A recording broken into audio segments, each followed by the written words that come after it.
Olá, hoje eu quero te falar de algo que você vê todo mundo fazendo, mas provavelmente você não faz isso no seu estudo bíblico. Você vê isso que eu vou falar aqui nas redes sociais, você vê nas revistas, você vê nos jornais, você vê em tudo quanto é lugar, mas é possível que você não esteja fazendo isso no seu estudo bíblico. Então, bora descobrir o que é isso?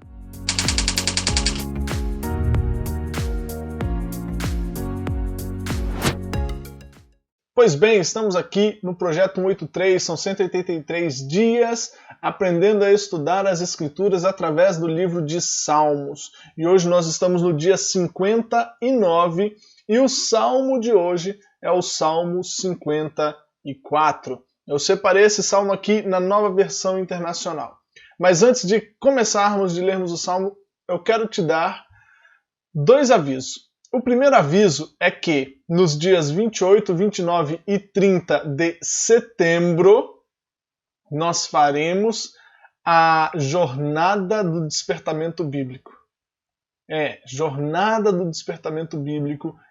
Será um evento ao vivo de 3 dias.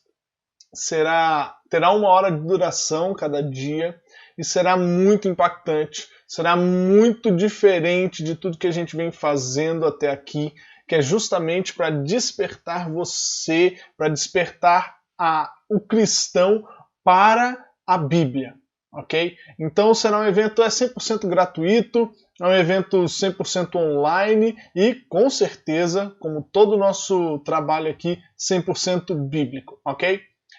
Esse é o primeiro aviso, então se você quer se inscrever, vai ter um link aí na descrição do vídeo ou aí nos comentários na descrição, né, do Instagram, ok? E o segundo aviso que eu quero dar é que, para até chegarmos daqui a um mês exatamente, né, hoje é dia 28, até chegarmos no dia do evento, de fato, da jornada, nós faremos uma série de lives, ao vivo, obviamente, é uma live, né? Faremos uma série de lives toda segunda, quarta e sexta. Serão lives que a gente está chamando de lives de aquecimento. É um aquecimento para chegarmos na jornada do despertamento bíblico. Tá bom? Então, hoje mesmo, nós já temos uma live às 19h30, ok? E o tema de hoje é incoerência. Por que os cristãos são tão mal falados nos dias de hoje? Com as notícias que tivemos essa semana, faz muito sentido a gente falar sobre isso, tá bom? Então, não perca, hoje à noite, o link também para a live, né, para você já deixar aí reservada aí a sua presença na live, vai estar aí embaixo também, tá bom? Então, bora aqui para o nosso estudo de hoje. Bom, Salmo 54, versão NVI, diz assim o texto bíblico: Salva-me, ó Deus, pelo teu nome. Defende-me pelo teu poder. Ouve a minha oração, ó Deus. Escuta as minhas palavras. Estrangeiros me atacam. Homens cruéis querem matar-me. Homens que não se importam com Deus. Pausa. Certamente Deus é o meu auxílio. É o Senhor que me sustém. Recaia o mal sobre os meus inimigos. Extermina-os por tua fidelidade. Eu te oferecerei um sacrifício voluntário. Louvarei o teu nome, ó Senhor, porque tu és bom.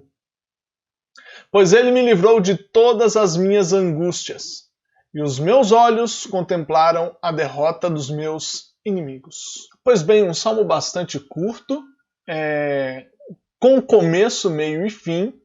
E o que eu quero falar para vocês, qual é essa técnica, o que é isso que a gente vê tanto e que por vezes a gente não faz no nosso estudo bíblico?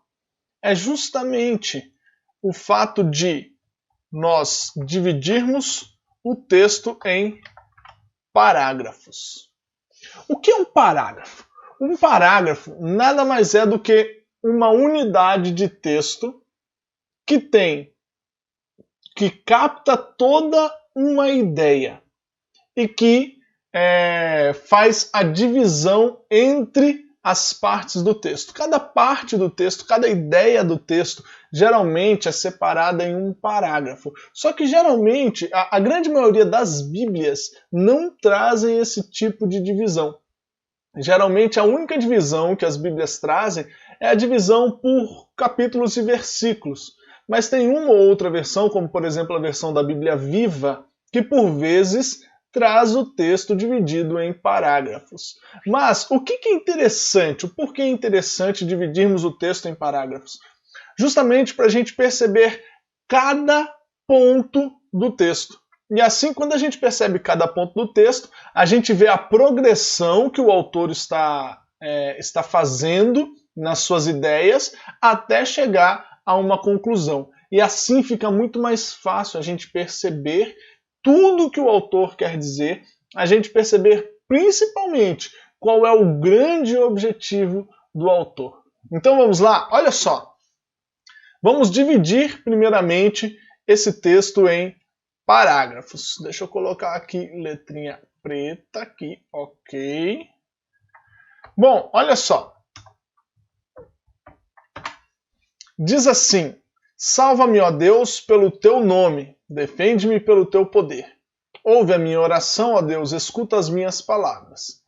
Aqui, ele está começando, ele está introduzindo uma oração a Deus, falando sobre o que ele vai discorrer depois.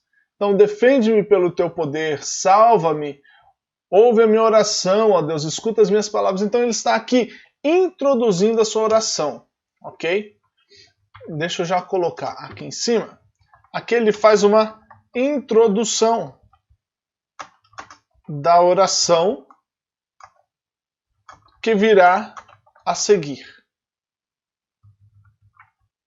Vamos colocar isso aqui entre parênteses, porque a oração mesmo, o pedido dele mesmo, vai vir logo mais. E aí ele começa: estrangeiros me atacam, homens cruéis querem matar-me, homens que não se importam com Deus. Pausa. Aqui ele começa a falar sobre qual é o tema da sua oração. O tema da oração. O tema da oração para ele são esses homens que estão ali atacando ele, querendo o mal dele. E ele ainda fala que esses homens são homens que não se importam com Deus. Vamos lá, continuando. Aqui já ficou bem característico, né? O fato de termos uma pausa aqui já indica pra gente que aqui seria uma divisão de parágrafos, certo? Certamente Deus é o meu auxílio, é o Senhor que me sustém. Recaia o mal sobre os meus inimigos, extermina-os por tua fidelidade. Olha só, aqui ele está falando, ele começa, o tema da oração é que tem homens que, o tema do que ele vai falar, né? Não é necessariamente o tema do salmo, tá? O tema da oração. Ele começa a oração aqui e depois ele vem com o tema da oração de que tem homens que querem matá-lo, são homens que não se importam com Deus, que querem fazer o mal a ele. E aí depois ele vem e faz o pedido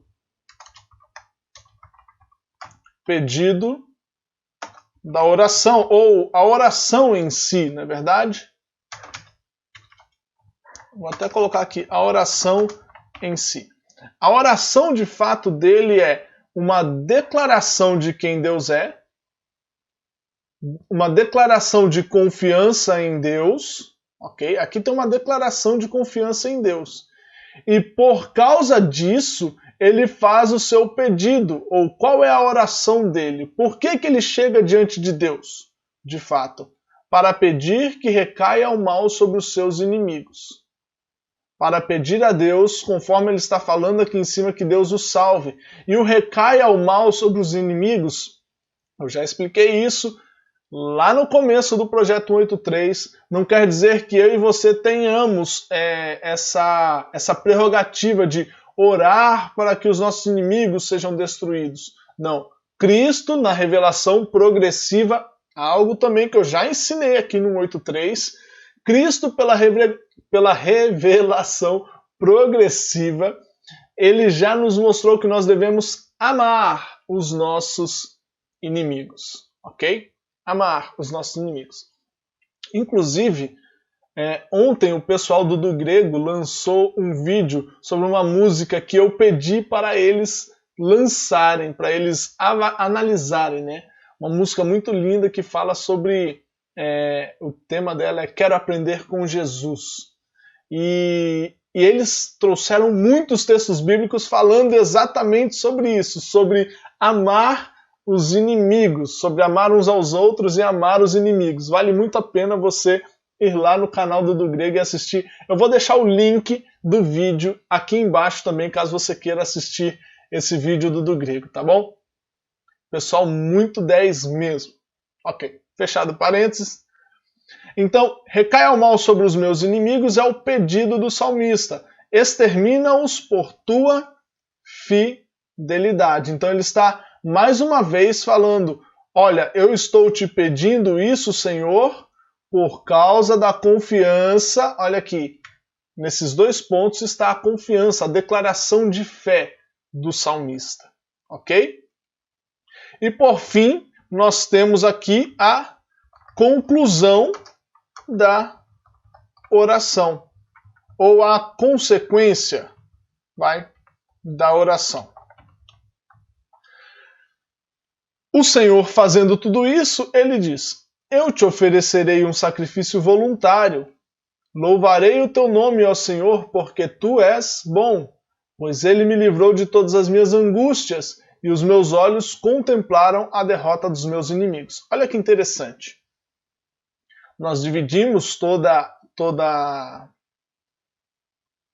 o Salmo, e ele diz aqui, olha, os meus olhos contemplaram a derrota dos meus inimigos. Ué, mas ele acabou de pedir para Deus fazer algo contra eles, então ele escreveu isso aqui depois, anos depois, ou um tempo depois? Ou será que ele está escrevendo isso, falando isso aqui como se ele estivesse no passado e agora, quando ele está escrevendo tudo isso, ele já teve a vitória sobre os seus inimigos?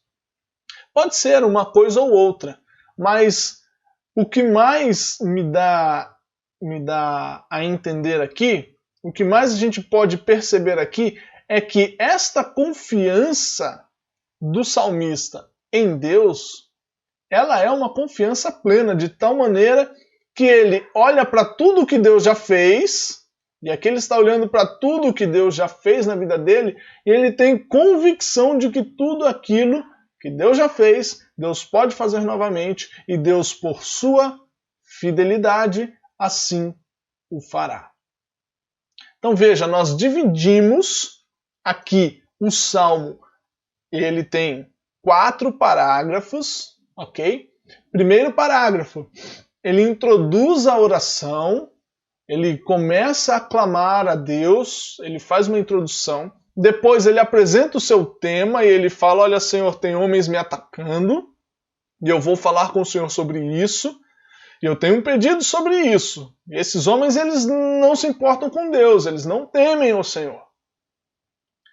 Então, Senhor, eu sei que o Senhor é quem me auxilia, eu sei que é o Senhor que me sustém. Agora é o seguinte, Deus, esses homens que não se importam com o Senhor, que recaia o mal sobre eles. Que eles sejam julgados. Que não fique dessa forma, como se não houvesse justiça na terra. Que o Senhor faça a tua justiça, porque o Senhor é fiel. E então, Senhor, eu vou continuar sendo esta pessoa aqui, que vai louvar ao Senhor, que vai te oferecer sacrifícios, que tem plena convicção de que o Senhor livra de todas essas coisas.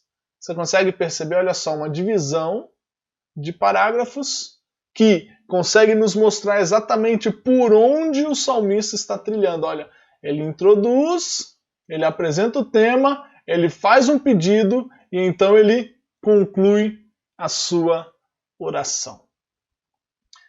Se eu fosse você, eu usaria mais esse tipo de visão, esse tipo de trabalho dentro do seu estudo bíblico.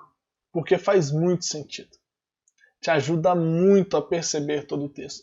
Partindo daqui, você já vai olhar o objetivo geral do texto. Partindo daqui, você pode pegar outras versões e começar a destrinchar pedacinho por pedacinho, parágrafo por parágrafo do texto. Partindo daqui, você pode já começar também a observar cada palavra do texto, as palavras transformadoras. E tem muita coisa que você pode fazer partindo dessa ideia da divisão por parágrafos.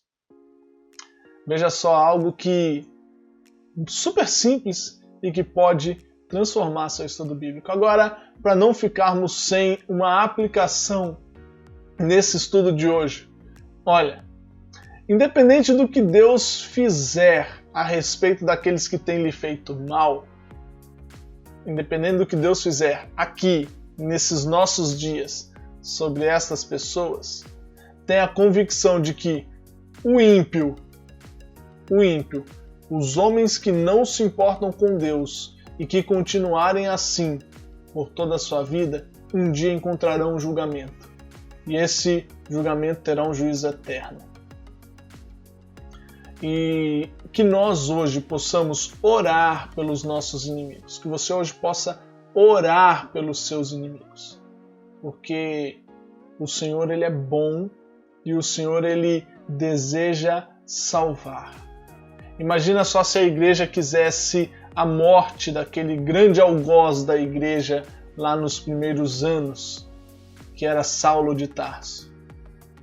Imagina só se a igreja buscasse a sua morte. Antes, pelo contrário, olha o que Deus faz na vida de Paulo, na vida de Saulo. Olha o que Deus faz na vida dele. Deus o transforma, e é isso que nós devemos pedir a Deus pelos nossos inimigos. Que Deus te abençoe nesse dia. Não se esquece, vai aí embaixo, faça sua inscrição para a jornada do despertamento bíblico, tá bom? E hoje à noite temos a live às 19h30. Que Deus te abençoe e até a próxima!